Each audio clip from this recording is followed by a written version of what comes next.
The fluorescent lights of the McDonald's buzzed softly as Tae-ho Kim dragged his mop across the black and white checker floor.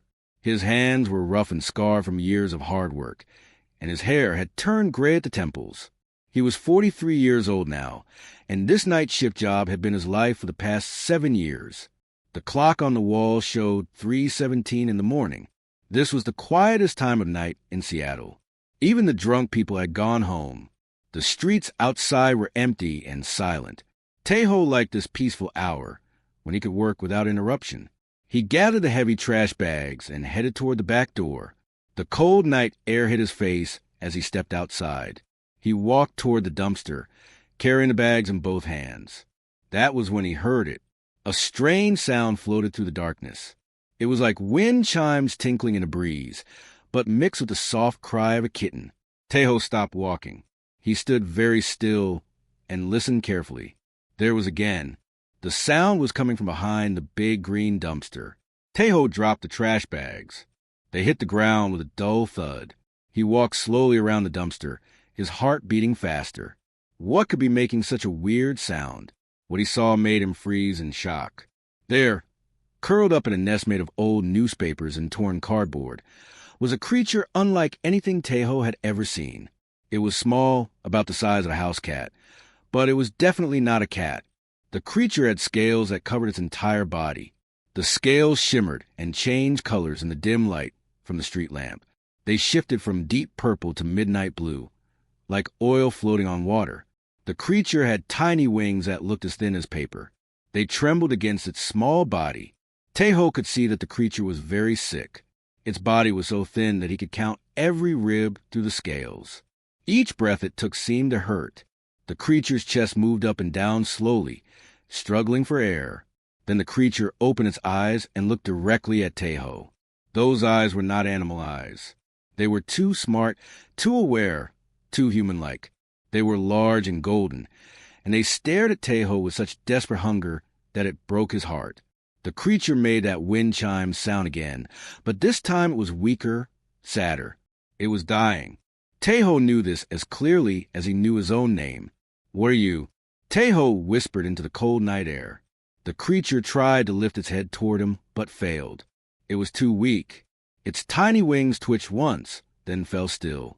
Tae-ho's mind raced. He should call someone. Animal control, maybe, or the police.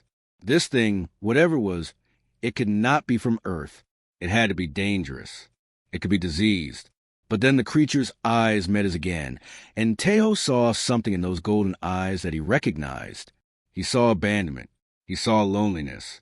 He saw the desperate hope that someone, anyone would care. Tae-ho knew those feelings well. He had been left at an orphanage when he was just 3 years old. All he had was a paper tag with his name written on it, pinned to his shirt. He grew up knowing what it meant to be thrown away, to be left behind like trash. His hands moved before his brain could stop them. He bent down and carefully scooped up the creature. It weighed almost nothing, like picking up an empty box. The creature was so light that Tae-ho worried it might blow away in the wind. The creature's scales felt warm against his hands, warmer than they should be for something so close to death. "Okay, little one," Tae-ho said softly. "Let's get you inside." He carried the creature back into the McDonald's, letting the back door swing shut behind him. He knew he was breaking every rule in the employee handbook. He did not care. Tae-ho went to the kitchen and grabbed leftover chicken nuggets from the warmer. He broke them into small pieces and offered them to the creature. At first, the creature just stared at the food. Then, suddenly, it lunged forward and began eating with shocking speed. Tae-ho kept bringing food. French fries, a hamburger patty, apple pie. The creature ate everything, making happy chirping sounds that reminded Tae-ho of bird singing. When the creature finally stopped eating, it looked up at Tae-ho with those intelligent golden eyes. Then it did something that sealed both their fates. The creature crawled up Tae-ho's chest and curled against his heart. It began to purr. The sound was deep and rumbling, like a small airplane engine starting up. Tae-ho felt tears running down his face. He put his hand gently on the creature's back. "All right," he whispered. "You are coming home with me. 10,000 light years away from Earth, in a part of space humans had never seen. The Draconic Imperium was in chaos.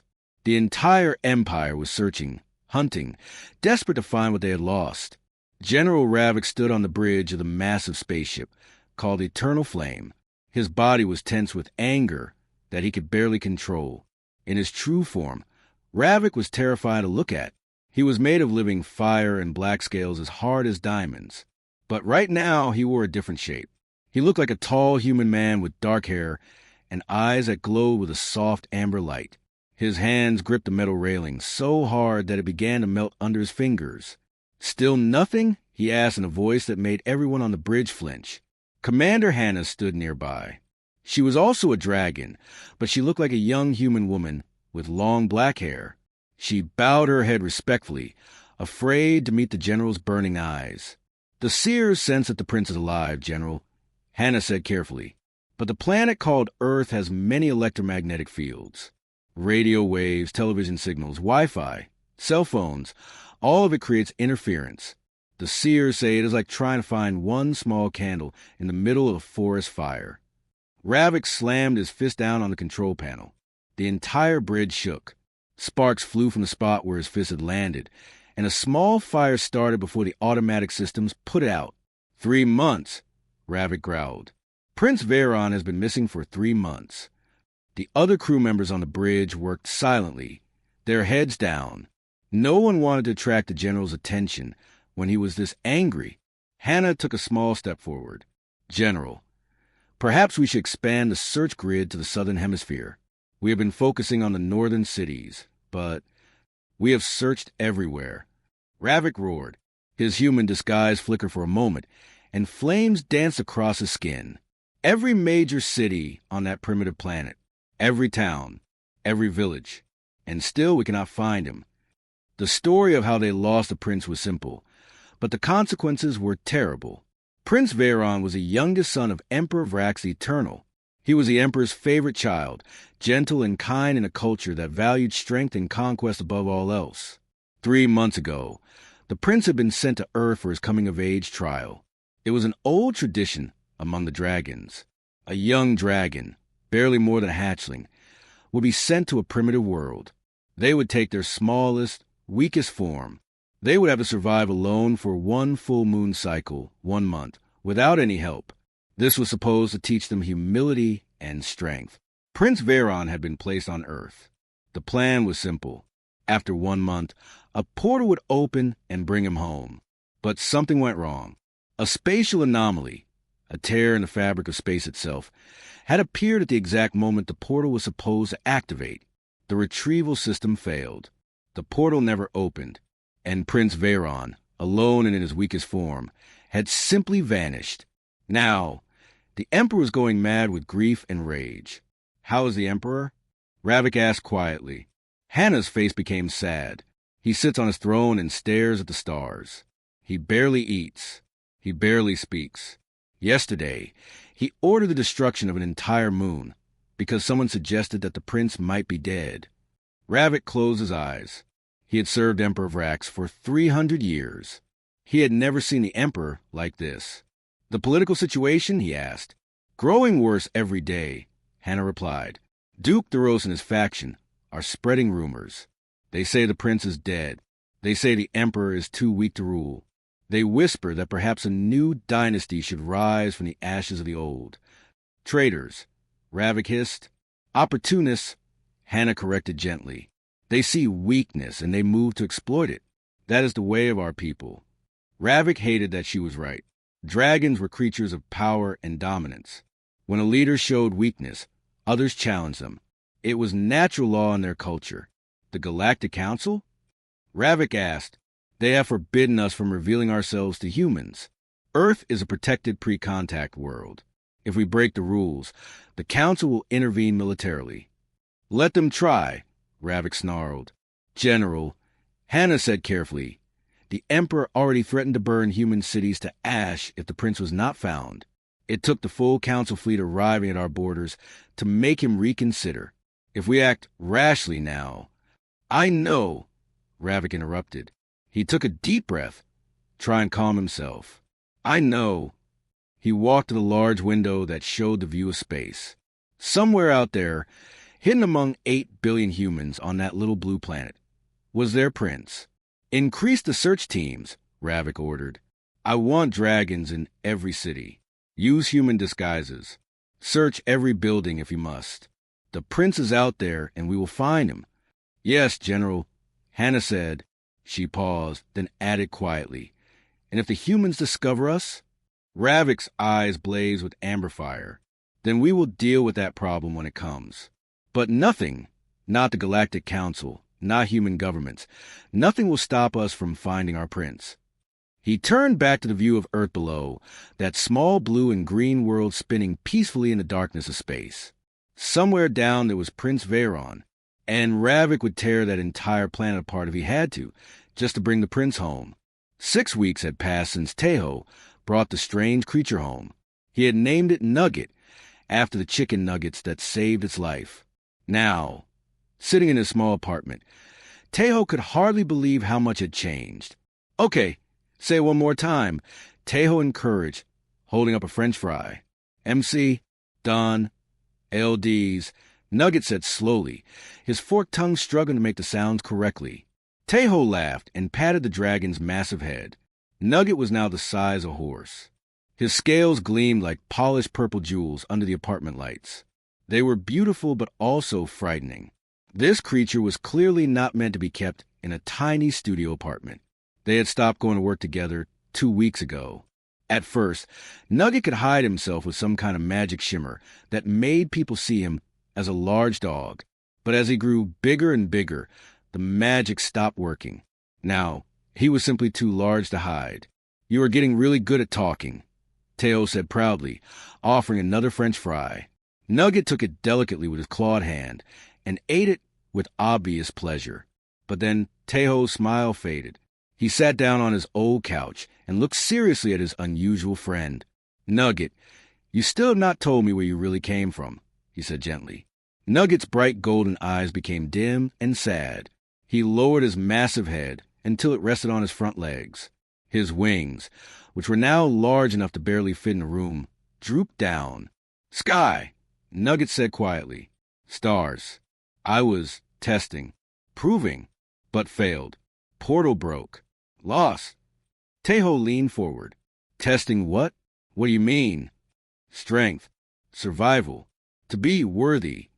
The dragon's voice was filled with shame, a deep sadness that made Tejo's heart hurt. Father, real father, emperor. Very powerful. Very important. I disappointed him. The words hung in the air like heavy stones. Tejo felt his chest tighten with emotion. An emperor? His little Nugget was the son of an emperor? Tell me everything, Tejo said softly. From beginning. Nugget was quiet for a long moment. Then, in his broken but improving English, he began to tell his story. He came from a place far away in the stars, a great empire of dragons who ruled over many worlds. His father was the emperor, the most powerful dragon alive. In their culture, strength was everything. Power was everything. To be weak was to be worthless. When a young dragon came of age, they had completed trial. They would be sent to a primitive world in their smallest, weakest form. They had to survive alone for 1 month. No help, no contact with home. Only their own strength and intelligence to keep them alive. This trial was supposed to teach them humility and make them strong. Nugget had been sent to Earth, but something went wrong. When the month ended, the portal that was supposed to take him home never opened. There was some kind of accident, some tear in space that destroyed the portal. And Nugget was left behind, alone and forgotten. I waited, Nugget said, his voice breaking. Waited in cold. Waited in rain. No food, getting weaker. Thought father would come. But no one came. Tejo felt tears running down his face. He reached out and wrapped his arms around Nugget's massive neck. I was dying, Nugget continued. So hungry. So cold. Then trash can. Smelled food. Tried to find. But too weak. Thought I would die there. Then Tejo came. Oh, Nugget, Tejo whispered. You gave food, gave warmth, asked nothing, expected nothing. Just kind. Nugget lifted his head to look at Tejo with those intelligent eyes. In my world, no one kind without reason. Kindness is weakness. But Teho showed different way. Teho sat back and wiped his eyes. Your father, this emperor, he just left you there? He did not even search for you. I failed test, Nugget said simply. Failed to survive alone. Proved I was weak. In my culture, weak ones are forgotten. That is not right, Teho said firmly. You were just a child. You did not fail anything. Your father failed you.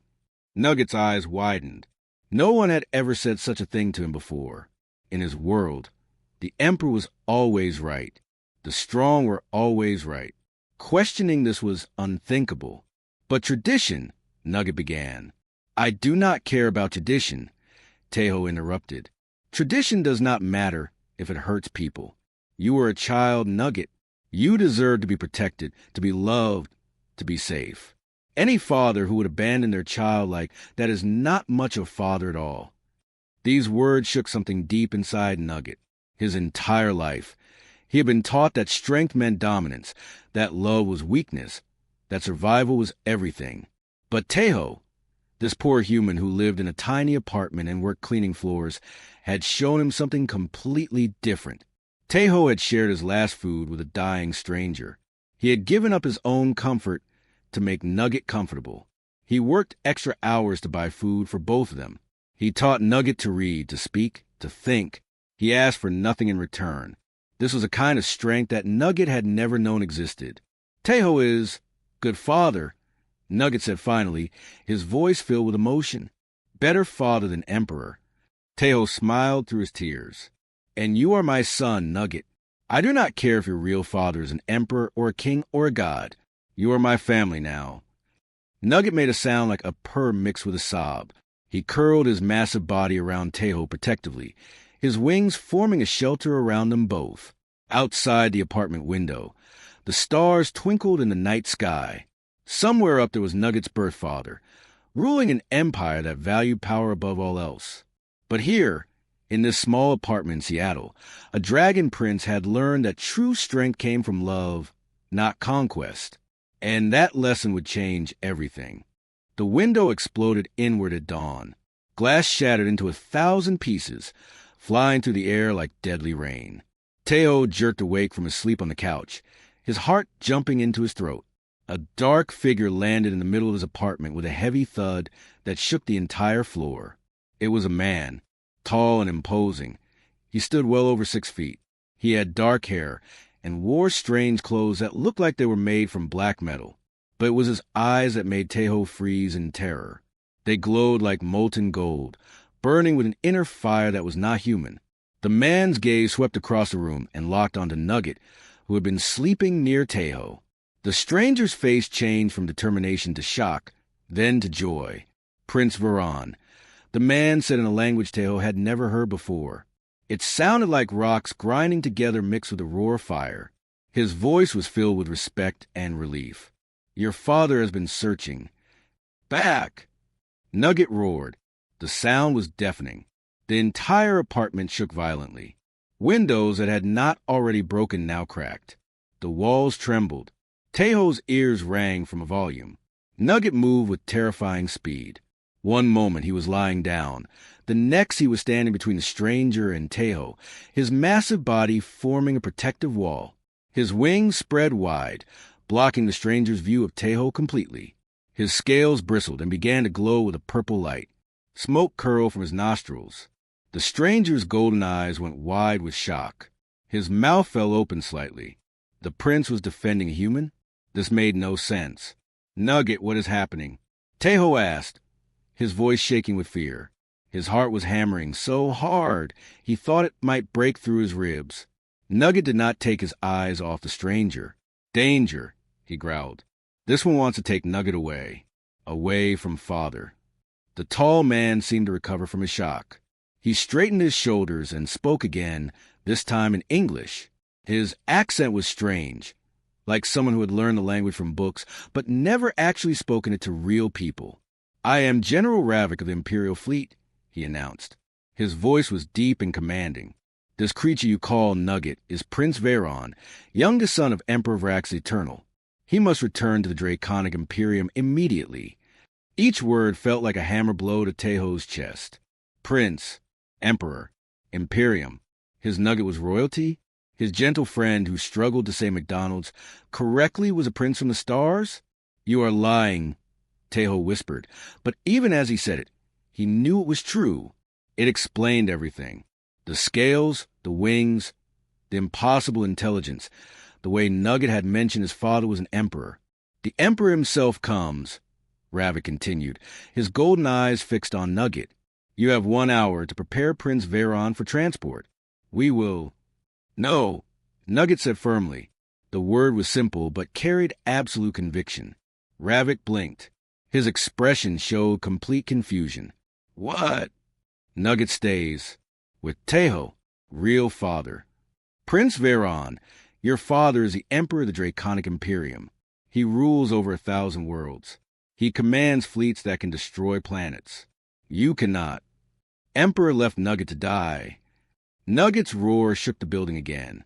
Somewhere below them, Teho heard people screaming. Portal broke. Nugget waited. Cold. Hungry. Dying. Emperor never came. Teho came. Teho saved Nugget. Teho fed Nugget. Teho taught Nugget. Teho is father. Ravik stood frozen, clearly not knowing how to respond to this. In dragon culture, no one spoke against the Emperor. No one refused a direct order. And certainly, no prince had ever chosen a primitive alien over their own blood family. Teho's mind was spinning. Everything was happening too fast. But one thing cut through all the confusion. Nugget needed him. Nugget, listen to me, Teho said, his voice cracking with emotion. He put his hand on the dragon's scaled leg. If you are really a prince, if your real family is looking for you, then you should go. You belong with your own people. You belong. No. Nugget whipped his head around to look at Teho. His golden eyes were filled with tears that glowed like liquid light. Teho teaches Nugget important things. Kindness, sharing, love. These things not taught in Imperium. Dragons only teach strength, power, conquest. But Teho teaches what really matters. Nugget stays with Teho. The ceiling above them suddenly tore away like it was made of paper. Teho looked up, and his mind simply stopped working. He could not process what he was seeing. A creature descended from the sky, blocking out the early morning sun. It was massive beyond belief, larger than a building, larger than anything Teho had ever imagined could exist. It was made of living fire and black scales that looked harder than diamonds. Its eyes were like burning suns. Its wings could have covered an entire city block. This was a dragon in its true form. This was Emperor Vrax. The Emperor's voice boomed across the city like thunder. Veron, come home. The force of that voice knocked Teho to his knees. It was not just sound. It was pure power, pure dominance, the voice of something that had ruled for thousands of years and would not be denied. But Nugget, small compared to his father, trembling with instinctive terror, did something that no dragon had done in 1,000 years. He spread his wings wide and stood his ground. Teho is under Nugget's protection, Nugget declared, his young voice shaking but determined. Hurt him and Nugget fights. Even if father, Nugget fights. The Emperor froze in the air. Complete silence fell over the city. Even the wind seemed to hold its breath. General Ravik's face showed absolute shock. The prince was challenging the Emperor? For a human? Teho could not breathe. He could not think. He could only watch as his gentle Nugget stood between him and a creature that could destroy the world. And he realized with terrible clarity that everything was about to change. Emperor Vrax hung in the air above the ruined apartment, his massive form blocking out the sun. He had conquered entire star systems. He had crushed rebellions that spanned across galaxies. He had brought ancient civilizations to their knees. He was feared across 1,000 worlds. But he had never been challenged quite like this. His own son, his youngest child, was standing between him and a human. Not just standing, defending, ready to fight, ready to die for this worthless creature who lived in a tiny box and cleaned floors for survival. The Emperor's burning eyes moved from his son to the human called Teho, this small man with gray hair and worn hands, this person who owned nothing, who had nothing, who was nothing by dragon standards. And yet, this tiny human had done what Vrax's entire empire could not do. He had found Veyron. He had saved Veyron. He had earned Veyron's loyalty through simple kindness. The Emperor slowly descended. His massive clawed feet touched the ground, cracking the concrete beneath him. He shifted his form, shrinking down until he stood as a tall man with silver hair and eyes that still burned with inner fire. He wore robes that seemed to be woven from starlight itself. He looked at his son, really looked at him for the first time in months. Veyron had changed. Yes, he had grown stronger and larger. His scales were brighter, his wings more powerful. But there was something else, something more important. The timid hatchling who had left for the trial was gone. In his place stood a young dragon with confidence in his eyes. A dragon who knew his own worth. A dragon willing to fight an emperor for someone he loved. When had his son become so brave? You taught him this? Vrax asked, his deep voice rumbling like distant thunder. He fixed his burning gaze on Tejo. This courage? This defiance? Tejo was shaking. His face was pale with terror. Any sensible person would be terrified standing before the Emperor of the Dragons. But somehow he found his voice. I taught him that being strong means protecting the weak, not dominating them, Tejo said. His voice shook, but his words were clear. And that love matters more than power. The words hung in the air like a sword. General Ravik gasped. No one spoke to the Emperor this way. No one dared to suggest that the Emperor's ways were wrong. This human had just signed his own death warrant. But Vrax did not strike. He did not rage. He simply stared at Tejo with those ancient, burning eyes. Love matters more than power, the Emperor repeated slowly, as if tasting the words for the first time. In my empire, power is everything. The strong rule. The weak serve or die. This has been our way for 10,000 years. Then your way is wrong, Tejo said. The words came out before he could stop them. He immediately wanted to take them back, but it was too late. Ravik made a strangled sound. Other dragons who had gathered in the sky above began to descend, ready to punish this insult to their emperor. But Vrax held up one hand, and every dragon froze. Explain, the emperor commanded. Tejo took a shaking breath. He felt Nugget's wing curve protectively around him, and it gave him strength. Your son was dying in the cold, Tejo said. He was alone, starving, forgotten. I found him behind a trash can. I could have walked away. I could have called someone else to deal with it. But I did not. Do you know why? Tell me, Vrax said quietly.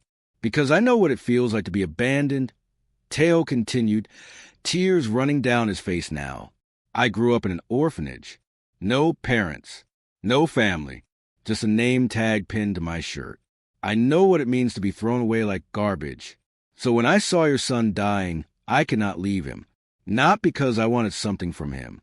Not because I thought he was powerful or important. But because it was the right thing to do. The Emperor was silent. I shared my food with him, even though I barely had enough of myself. Tejo went on. I gave him my bed and slept on the floor. I worked extra hours to buy him meals. I taught him to read, to speak, to think for himself. And, you know what? He taught me things too. He taught me that family is not about blood. It is about choice. It is about showing up every day and choosing to care, even when it is hard. Tejo looked up at the massive Emperor, no longer caring about the danger. Your empire teaches that strength is everything, he said. But real strength is not about dominating others. Real strength is protecting those who cannot protect themselves. Real strength is loving someone even when the whole universe tells you they are worthless. Vrax stood completely still. For a long moment, no one moved. No one breathed. Then, slowly, deliberately, the Emperor of the Dragons did something he had not done in 1,000 years. He bowed his head. The shock wave of this gesture rippled through every dragon present. Ravik's mouth fell open. Dragons in the sky began to whisper in disbelief. The Emperor never bowed, never showed submission to anyone. You are right, Vrax said quietly, and I am wrong. The Emperor looked at his son with new eyes. I failed you, Veyron. I confused tradition with wisdom. I thought making you suffer would make you strong. But this human showed you true strength, and I was too blind to see it. Vrax turned back to Teho. I cannot undo my failures as a father, but I can honor what you've done. Teho Kim, I name you Imperial Guardian and co-parent to Prince Veron. You will have wealth beyond measure and status beyond imagining. But more importantly, you will have the right to guide my son as you see fit. Teho blinked in shock. I what? You may keep your job at McDonald's if you wish, Vrax continued. Keep this apartment. Keep your simple life.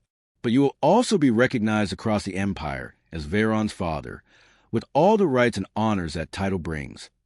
Nugget made a sound of pure joy. 2 fathers. Nugget has 2 fathers now.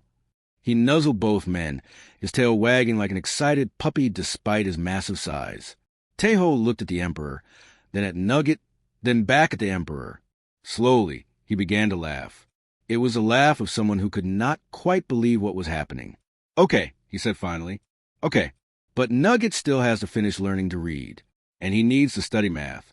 And whatever you think is best, Vrax said, and there was actually a smile on the ancient Emperor's face.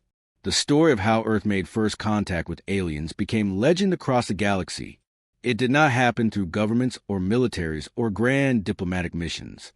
It happened because a poor janitor showed kindness to a dying creature behind McDonald's. Teho kept his apartment, though it was expanded and reinforced. He kept his job, though he was technically a billionaire now. Nugget split his time between learning to rule an empire and going to human schools. But every Friday night, no matter what else was happening in the universe, Teho and Nugget sat on their roof. They ate McDonald's French fries and watched the stars together, a human and a dragon prince, father and son, proof that family was not about blood or species or power. It was about choosing to love someone when the whole universe said you should not, and that was the most powerful magic of all.